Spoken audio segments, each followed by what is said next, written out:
Every human being born in this world is born with different ambitions, but still has the same goal. Everyone wants to be rich, but even when someone can get money easily, they still don't have peace emotionally. And whoever you are who feels this way, you are in the right video, guys.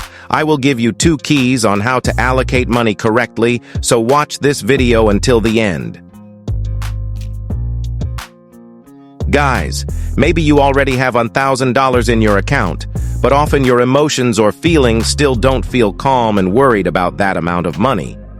Well, that's very normal, so I suggest you use these 2 methods. The method is you must have 2 accounts to allocate your finances. The 2 accounts are Glassdoor and SaveHouse. Okay, for those of you who don't know about Glassdoor and SaveHouse, I will explain it in more detail.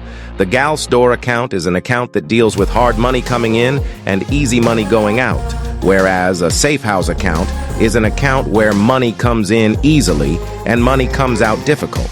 The simple meaning is that when you already have an income, then leave 40% of your money for the SaveHouse account.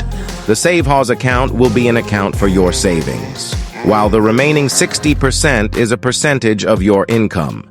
You will use this money for your needs for the next month, so you allocate 60% of the money to the Glassdoor account.